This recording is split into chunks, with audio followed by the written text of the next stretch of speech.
Welcome to the Mostly PT podcast. I'm Brant Bomert. And I'm Alex Bretzman. And today's episode is sponsored by Generic name brand protein shake. When your core is weak, reach for a power. Sold in strawberry, vanilla, and chocolate. Product not sold separately. Should give it a taste test here. I've never had a non-generic protein shake. Non-generic name brand protein shake. Yeah, it's pretty. Proteiny? I'm getting the banana, not so much strawberry. I'm good. All right, you're good? Yep. Too many carbs. Welcome back. I met my goal today. Welcome! Episode 22. Sigh. We missed the 1 year anniversary. It was a long time ago. It was like 2 months ago, I think. Really? I think it was in April. Well, thanks for sticking with us for a year. So, okay, we've done 22 episodes in roughly a year and 2 months, so let's say about 20. So we average an episode every 2.5 weeks. Gosh, you're good at math. That's pretty good, actually. Thank you. That's because we started off once a week for a few months, and then we kind of dwindled down a little bit. Hiatuses are real, people. Yeah, whatever that word means. Breaks. Okay, we're gonna open up with right to the would you rather questions, since you guys seem to like that. Thank you for the 300 subs, by the way. 300 subs! Did you ever think we'd ever get to 300 subs? When we got to 200, yes. Before that, no? No. I don't think my mom's even subscribed. What are you doing, man? Get her subbed. Yeah, I probably should work on that. Let's go on her phone and do it. No, I see. That's not. I don't feel. Is that unethical? That's an unethical subscriber. We've done some unethical things on here, so kind of. All right, we're pretty ethical. We're gonna get right into it. Welcome to this week's segment called "Is This Ethical?" All right. Would you rather wake up to a random animal in your bed once a week, or fight yourself every time you go to a grocery store? And now when we say grocery store, that includes gas stations for me. Because Brant only gets his food sources from gas stations. They got good food sources. Besides the point. As his diet consists of candy. And... Yeah, well, this isn't about me. This is about the would you rather. Okay, so anytime you're going to buy a product of food that's not like an actual restaurant, you got to fight a clone of yourself. Yes. Or wake up with a random animal in your bed once a week. Aminal, yes. I said animal? You said aminal. Aminal. You know, sounds like a drug. Okay, we just need to go. What are you going with? I'm going with the animal. Why? Because humans are on the top of the food chain and are kings of the animal kingdom. And there's not a lot of animals that are immediately going to kill you. You know what I'm saying? Yeah. Like you wake up and it's a penguin, like a little not like an emperor penguin, like a cute little penguin. What is it? They got the macaroni. It's in Happy Feet. Anyways, it's an emperor penguin. No, there's different ones. The one you're describing is an emperor penguin. I did a biology on it. Frick. Zoology on it. There you go. Anyways, the amount of animals that could spawn in your bed that wouldn't kill you is considerably higher than your chances of surviving if you had to fight yourself every time you went to the gas station or a grocery store. I wouldn't want to fight me. Would you want to fight yourself? It's 50-50. I fight myself every day. It's literally a 50-50 shot. Yeah, this is good reasoning. You're doing a good job. Yeah. Why are you taking the I haven't even answered it. Okay, well, are you taking the animal too? No. Okay. I'm not. Okay, so... Even though I am an animal. You are the animal. I'm the animal. I would want to fight myself. Since I fight myself every day and I'm still alive. You know, not physically, though. I'm still thriving. Don't fight yourself physically. Okay. All right. Here's the real answer. How long can I go without food? 3 weeks? So... 4 weeks? The question does not state you have to go to the grocery store. Oh, here we go. So I can go to the grocery store, fight it out with myself. Yeah, is that going to be a terrible time? Yes. Am I going to spend probably $1,000 on food? Most likely. So then, therefore, I'm probably not going to go to the grocery store probably once every 2-3 months. Food expires up. So your solution is I'm buying canned food. You're just decreasing Canned food. You're just decreasing your frequency of which you go to the grocery store to have interactions with yourself. Yes. I do like the idea of waking up to a cute penguin, though. That's a cop-out, I think. It's my answer. I go to the grocery store once a week. I don't know if I could... Well, I mean... There are a lot of animals in the animal kingdom that could kill you. Right. And like, imagine you wake up to an elephant. Yeah, like you're dead. Yeah, that thing just rolls on you. Yeah, and you're dead. dead. And it's a surprise, too. I know I'm going to fight myself if I go to the grocery store. I'm going to be prepared for it. I might bring a sword. I might bring a gun. Okay? I'm not going to get into it with how I would do it. But I would be prepared to fight myself. But it's... You are not... Randomly, the amount of you have no idea. You're going to have to go to bed prepared for any animal every night because it's random. But it's once a week, so you know it's at least going to happen once a week. So, like, if it happens... Oh, yeah, it does. But if it happens you're correct. If it happens on a Tuesday, you're good until Sunday. You know what I'm saying? Yeah. Yeah. But... That's a good valid point. My argument is the amount of animals on that are... Animals. I said animals. Quit.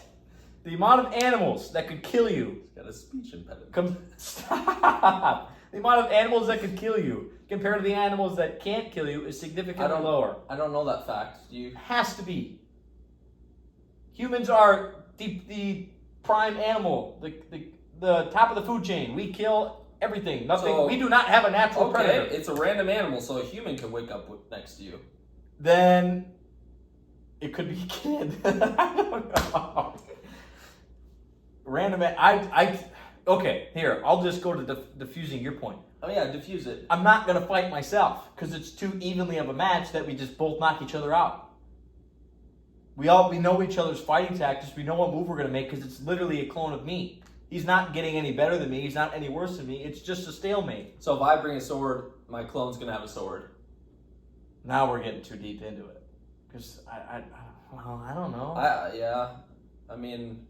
That would defeat my answer, but... Because that's just too easy then, because then you could just show up with a sword and you could win every time. That's why I picked it. But, like, it's also from an ethical standpoint, would I be able to kill my... Would I be able to would fight you be able to fight off? Good save! Good save! Good save!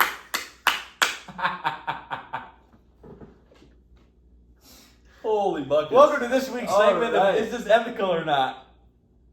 We should just go to the next one. We should go to the next one. All right. Next, would you rather? Would you rather be randomly teleported 5 miles away once a month, or have to ride a unicycle to work twice a week? Teleportation. Easy. You get good cardio in once a week, because you're gonna have to run. Or walk. It's a random day, so it could be like right now, boom, you go. Okay, I just got to make the 5 mile walk back, or I call somebody come pick me up. Not that big of a deal. Riding a unicycle to work, depending on the actual duration it takes you to get to work. Like if you live in a metropolitan area, pretty much impossible. I mean, you obviously like you can take your bike, but like unicycle, whole different ball game. Yeah, I don't know how to ride a unicycle. I'm gonna have to learn that. If you have to do it twice a week. Like, I mean, you'd eventually get better at it and stuff, but I feel like there's a lot more room for error and like chances that you crash on a unicycle than a regular bike. Yeah, but that's not the question. Yeah, the question is what I'm taking the teleportation. Yeah, and you would never ride a bike once you get teleported. What? Why would I ride a bike? I'm teleported. Okay. I don't have anything with me. Okay, I just boom. Just letting you know you're not going to have anything. What if I have my phone on me? It travels with me. It's on my person. Okay. So I could call somebody to come pick me up. It would just be I would never go on a cruise ship if I were you. Why? Randomly teleported within 5 miles. You're swimming. You're dead. You're dead. You're donezo. Never going on a cruise. Okay. Good luck with that. I can't be within 5 miles of a coast. You got to really know your surroundings. Yeah, what if you get in the middle of the desert? If you're by the desert and you get teleported to the desert, you better have your water bottle with you. I'm just viewing it as, I mean, within 5 miles, how much is the temperature really going to change? You know? I mean, this week it changed quite a bit. Yeah, but from day to day, not from distance to distance. Yeah. I'm just saying you got to be aware of your surroundings. If you're on a trip somewhere and you get teleported, good luck, buddy. Yeah, it's which one is the less of an inconvenience? And I just don't want to ride do I want to ride a unicycle? Yeah, I always try to just talk them into it. If you stick to an answer, you should stick with it. Well, I'm still sticking with the teleportation because I think it'd be kind of funny too.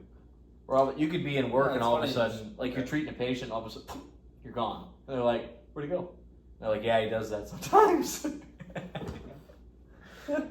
That's good, yeah. And I think it would just lead to a very exciting life. Like it would be a bad inconvenience. Like you get it like a 10 o'clock on a Thursday and you got to walk back because you get a patient at 2. Like that would suck. But I don't, just because I know how you are and you really like scheduled things, like that's gonna really mess with your schedule. And this can also happen when you're sleeping at night. That would be crazy. You're just sleeping and all of a sudden you get teleported into the ocean on a cruise ship. Well, then I just don't go on a cruise ship. Okay, your argument should be, it's 3 a.m. in the morning on a Wednesday and I wake up in a cornfield. That should be your argument. Yeah, that would suck. Or would I ride a unicycle to work? I'm gonna go unicycle. What about in the winter though? That would be incredibly hard. It's freezing cold. I can do the cop out answer and say, "Hi, I'm gonna live in California where it's 75 degrees pretty consistently, and I'm gonna live right by work." But I'm not going to do that. I'm not going to do that. You're riding a unicycle in the winter in Fargo, North Dakota. You know what? It would be a good workout. You get a workout twice a week. Hey, what are you doing for your workout? I'm going to ride my unicycle. You might get frostbite. I'm already ice cold. To the bone. Can't get frostbite. And this is where I think the random really gets you, because the unicycle twice a week, I can really do that any 2 times out of the week. Yeah. So I can prepare for that. It's cold outside. You know what? Put a coat on. Put some spikes on my unicycle. I'll be able to go through the ice. You put chains on your one tire. Yep. That's what a unicycle is. Yeah, that's why I'm just making a point. I can't. I mean, I want to flip, but I can't. I don't think I can. You can flip. That's allowed. No, like I can flip. Not that we have to solely disagree on every single topic. Like no. I'm trying to pick the one that I think is the lesser of an inconvenience. I'm just picking the one that's opposite of what you're picking, to be honest with you. Well, yeah, you do just play devil's advocate with me. Okay, I picked the unicycle. What's your argument for the teleportation? Well, it's once a month. Oh, it's only once a month? Yes. Oh, yeah, I'm still sticking with it. I thought it was a week. Okay, I guess that's all you needed. Yeah, it's a lot. It's 12 times a year. I could do that. Gosh, like I said, he's good at math. I know how many months are in a year. Yeah, it's only once a month because it's such a drastic thing that happens. I forgot it was that, not once a week. But it's also random, so it could be random in that month. It could be right at the start of the month. Yeah, I think I'm still picking it. You'd also get like some crazy stories too. It's like what if you're out with your friends on like a Friday, and all of a sudden you could get teleported somewhere that's really cool, inside of a bank vault. Yeah, you could. Bank heist, inside of like a sporting event on the sideline, and no one knows you there. Because you're not going to get out of there. What are you going to explain? Yeah, sorry, I get teleported randomly every month. Yeah, but you would be known as the guy that teleports. You'd probably be a famous celeb. You would probably have a gap. You know what social media content you could make out of this? That would be awesome. I don't know when you're getting teleported. Have a live feed on you 24/7. Okay, yeah. You're the guy that teleports, and then everyone. It's not that cool to have though. It's not like you can go, oh, let me teleport. It's like it's randomly. It's not that cool of power to have. Yeah, man, I can teleport every month. Don't get to decide when to do it. Yeah, because it's not by choice or selection. It's literally just random. And wouldn't be able to do vacations, wouldn't be able to go to the jungle, wouldn't be able to go to Antarctica, wouldn't be able to go to Alaska because just with the surroundings that are around you, probably not going to be feasible for life. I'm still sticking to my guns. I'm going... Yeah, there's also a percentage chance that you go on like a cruise or somewhere like tropical or where it would be danger within a 5-mile radius and you just don't get teleported. Or you could save off and like you get teleported on the second day of the month, you're good for the rest of the month. Then you can do whatever you want. Yeah. I'm sticking with teleportation. Final answer, locking it in. Okay. I mean, I could, I I think we've explained. I both think of our answers. you're underestimating how hard it is to ride a bike in snow. It's a unicycle. Okay, ride a bike in snow. Now take away a wheel. Plus, you have to learn how to ride a unicycle. Yeah, So that's you'd be extra able to- time you'd and be able to preparation learn you it have to put in. You know what? I'd be able to learn it pretty quickly. But You what just if go it's like like this. pouring rain out? You go like this. No matter what, you have to drive to work or ride to work on a unicycle. It's pouring rain outside. Guess what? Because and I'm gonna look at the weather app and I'm Because- gonna go, oh, it's raining Tuesday and Wednesday. I'm gonna It's raining all unicycle week. Monday and Friday. It's raining all week, and you That's bank, very unlikely that will happen. or like you banked up. You're like okay, Tuesday and Thursday I can do it today or whatever, and all of a sudden it just got really like weather predictions. My are gosh, perfect. rain! That's gonna kill me. It's not going to be fun. I know that. Life's not fun. That's when you buckle down. I think life's kind of fun. Life can be fun. Life is worth a living. Ooh. Is that a song? Yeah, I think it's a meme, but there's. I hate memes. Yeah, we know. Okay. Good. Couple of good Let questions. us know. Let us know your answers in the comments preferably nothing about our feet. Yeah, But it's kind of getting old. it is. Where do you think all the new subs are coming from? I mean, I don't know. It's Foot weird. Guys podcast. It's just my guess. Yeah, it's just weird. We're not a foot podcast. You're not We're a PT podcast. we're an mostly. we're an The other part is nothing to do with feet. We're an ankle dorsiflexion, plantar flexion, inversion, and eversion. All right. If you want to see these pearly whites, Why did you shouldn't have done that. yeah, that's gonna be 100 more views. All right. All right. We're gonna do some board questions here. Practice board questions. Question number 1. From July, we're in June 22nd. I'm gonna have some generic milk. Protein. A physical therapist presents an in-service on the risk factors associated with developing osteoporosis. Which of the following patients would be at most risk for developing this condition? A 67-year-old female with malabsorption syndrome. That's pretty high in the osteoporosis risk factor. B a 70-year-old female with metabolic alkalosis.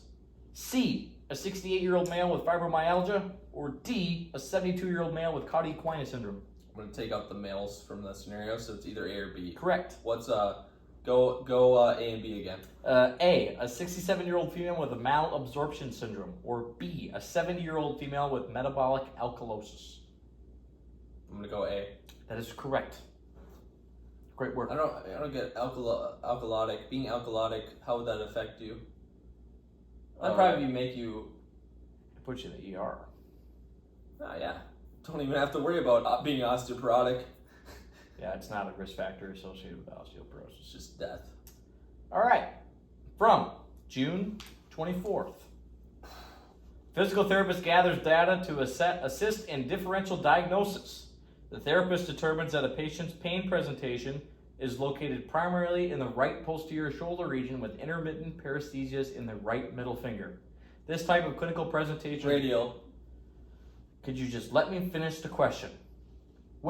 This type of clinical presentation is most consistent with which of the following conditions? Acromioclavicular joint arthritis. B, biceps tendonitis. C, cervical radiculopathy. Or D, rotator cuff tear.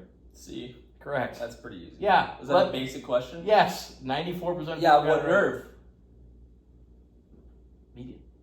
You think it's median? Yeah, middle finger. Just based off that? Back of the shoulder it starts? Yeah, that's tough. Your radial nerve can also get it didn't say back or front. No, it didn't. It just said... I'd go radial, but besides the point. I think median is more likely. Probably more prevalent, but... Maybe not with shoulder symptoms. If I'm thinking back of the arm... Yeah, with tricep involvement, yeah. Could be. Okay, next one, 2 for 2. Better than last week. Oh. 1% better every day, folks. Put that on your fridge. Put that on your fridge. Here, this is maybe more of a trickier one. You should still get it, I think. A physical therapist assesses a patient that describes their pain as throbbing and pounding. These characteristics describe which type of pain pattern? Hold on. Okay. A, musculoskeletal, B, neurogenic, C, vascular. Vascular. Correct. You went 3 for 3. Or D, emotional. It could be emotional. It's vascular because vascular is usually it's blood flow. Or heart contractility. Yep. Heart contractility. Good work. All right. Since we dove into some PT questions, here's the PT topic of the day. Humor in physical therapy. Ha ha ha. Ha ha. Humor. What should we start with here? What is humor? What is humor to you? What is humor? What is humor? I think humor is very subjective. I also agree. There you go. That's the PT topic of the day. Humor is subjective. What is humor? Well, humor is I would say, creates some kind of laughing mechanism. If something's funny, you're probably going to laugh, probably going to see a couple smiles. And why would you not want that in physical therapy? Because we deal with, I wouldn't say deal is a terrible word. We work with people who, you know what, if something's hurting quite a bit, you're not going to find a lot of things funny. Yep. Why not put a little bit of happiness and laughter in someone's life who's struggling a little bit? I think we can shorten this up to humor is ideal in like just having a good bedside manner, being able to uplift the patient, make them feel better, use humor as a tactic to try to take their mind off of their pain and their symptoms. I think we need to discuss the basis of the problem here is like when and when not to use it. Yeah. Because when to use it, you could argue that you could use it for every patient, but when is there a time, or do you have a time where humor wasn't supposed to be used? Or maybe you used it and the joke didn't land and it just made it worse. That's why I laugh at all of my own jokes, but that makes it It worse. Doesn't make the joke land. If you laugh, I laugh for myself. Yeah, but the patient would be like, look at this guy. I mean, he's laughing at his own jokes. I mean, that's kind of a different know your audience. Right, you got to know the time and the place. So let's be specific here. When is a time where I don't think humor should be used? I think during the initial evaluation, humor should be used at a very minimum, depending on, for the most part, probably minimum. Because they're there to actually find out what's going on. Could it be Yeah, you could use it. You could throw a couple one-liners in there, but I like to use humor when I actually know my patient. If I'm like, oh, this guy likes humor. He likes to crack a joke here and then. But I'm not going to figure that out until like third, fourth visit. You could make an argument that it's not an argument. No, I'm making the argument that humor can be used as building therapeutic alliance. And if you find, like, crushing it. If a patient's, I mean, when and when not to. But I'm saying patient comes in really, really, like, lighthearted, funny person, and you're like, oh, I could use my classic jokes with this one. Put that on your fridge, kind of thing. Like, yeah. I've used that joke a couple times. Yeah, you just did. But too much. You could be going through range of motion where it's like, oh man, I haven't seen this much motion, and since I looked at Nam, I don't know if I'd pull that one. But I mean, not a good one. When you can do it, but I think you're right. Subtle, like test the waters a little bit. You dip your toe in. Oh no! What? I just showed my foot. You dip your toe in and dip it again. No, you dip your toe in, and then you kind of get like, you feel for the personality, and you're like, all right, I can joke with this man or woman, and they're like, yeah. And then you're building the therapeutic connection right there. Yeah. When not to use it is you have a patient that comes in all like straight face, like maybe you test the water a little bit, like, oh, raining cats and dogs out there, huh? That's and they're a terrible joke, but all right. Well, some type of metaphor or whatever, and they're like, it's just raining hard. That's funny. You might laugh, but they didn't find it funny. Like, if your joke just doesn't land, like your tester, you got to throw a couple testers out there. You know, like, I don't even know what it would be. Like, it's Christmas time, so we only have to use the red and green TheraBands around here, and they're like, I'm colorblind. And they're laughing. So really, they're the same. See, that's humor right there. That actually gets used quite a bit at work. I think that would be hilarious. But I'm okay. But here's the point: is when that doesn't hit. And so you're the only. I know it probably does, but let's say you come across a scenario where the patient's like, "That's not funny." What if you offend them? What if they're colorblind and they take it very personally? Here's the thing. Can I make one point here? Sure. I think true humor, what makes someone funny is they're not always worried about how their joke's going to come across, to an extent. I'm not going to say something, as long as it's appropriate. But if I'm saying a joke, you know what? I tend to just say things off the cuff. Yeah. And they turn out to be funny. As long as they're appropriate. Now, if you're trying to be funny and you're thinking about trying to be funny, I don't think it turns into something funny, usually. I disagree. I think there's my type of humor is not that. I know. I'm saying the humor that I use in clinic is pretty manufactured. It's not just off the rip. Like when we're hanging out and stuff, personal lives. Yeah, you have a couple zingers and one-liners that just came off the dome, and you're like, that was funny because it just happened in front of you. Yeah. But when you're with the patient or whatever, I think you have to manufacture it a little bit, and I think it works better because a lot of times you're meeting with elderly population, they find everything hilarious. Especially that's discriminative. That's not discriminative. If they find really dry humor funny, or the tiniest things, I just think they find enjoyment. What is dry humor? Like Ron. Dad jokes? Kinda, yeah. Oh, I got some dry humor then. Right, it's just.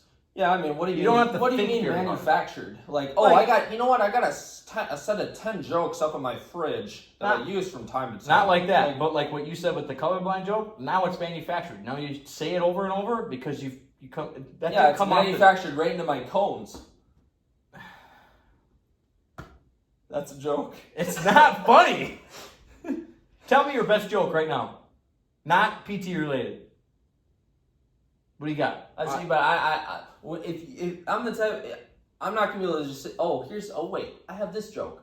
They're not one-liners to where it's like you just said the chicken crossed the road and the chicken died. There's the joke. You just said it wasn't manufactured. Now you said I have to manufacture all my jokes. No, I don't manufacture. They just come up in my head and then they pop right out. Pop goes the weasel. I don't know. I'm not thinking about how do I say a joke? It just comes out. I guess. This might we're really delving into the neuroscience of humor here. What causes a person to find something funny? Personal experience. That's true. Bias. It's probably experiences. Bias. Yeah. Yeah. I don't know. What else do you think impacts a person? What else impacts a person? What it impacts a person's rate of they finding something funny or not? Because what's their funny frequency? There's got to be people that have just more. Okay. This is a good steer into this convo. Some people are not jokesters and they don't want to joke around. Do you think they? And I don't. Then I usually don't say jokes. Right. I'm usually, if they're the type that's in and out. I'm getting my stuff done and I'm getting out of there. This is exactly the scenario I had earlier. You know what? You should have said it like that. I'm probably going to focus on what they want to focus on. If they don't want me telling jokes, if they're not the joking type, totally fine. People are like that. I'm probably not. I'm going to stay away from jokes for about 54, 55 minutes. That's exactly the point that I made earlier. Someone comes in all business. Hey, I'm here to get better, not here to make a chit chat. You don't have to use your cheesy one-liners on me. I'm here to literally because my shoulder hurts. Yeah, but I wouldn't say besides the point. There's still gonna be a couple jokes that come out because that's just my personality. Yeah, and if they don't laugh, well, I'll be laughing. So. Well, you know what they say about therabands. They'll snap you. Oh. I got nothing. That's good. Pretty good. It made me smile. No, I think Have you used that before? No, I've never used that before. You just came up with that? Yeah. Really? It wasn't very funny. I thought it was kind of funny. I think a 67-year-old female would think that would be funny if you're using therabands. Well, be careful. Be careful. They snap at you. They bite. Yeah. Well, the snap. I think the snap's funny because it snaps. But you got to make sure you put it in the door correctly because they bite. You got to watch out. You've used this before. No, that's the first time I've ever thought about it. You saw it on a TikTok. No, that was dome. Straight off dome. Really, all of them are off the dome, but. Right, but once you put them off the dome, then they get stored in the bank. I'm gonna 100% use that one in the future. Yeah, put it on your fridge. Quit with the fridge thing. Yeah, Do you think people that find things more humorous get more enjoyment out of life? Because I do. I mean, you can. There are people that are humor is a type of coping mechanism. I could be having the worst day ever, or go through a span of I don't want to say depressed, but you know what? There's a high anxiety state of Brant, and I'm probably saying more jokes than usual. Okay, yeah. You just kind of make light of the situation, or That's just a coping mechanism. yeah, okay. But that's not answering the question. I mean, I get it, but like, is people that are not maybe naturally funny, but find more things funny, like they're just more. Like, They laugh at your jokes. They laugh. Like it's our easier friend to, that we have. like it's proven Like our that. friend that we have. Right. You know who you are. You know, Wink.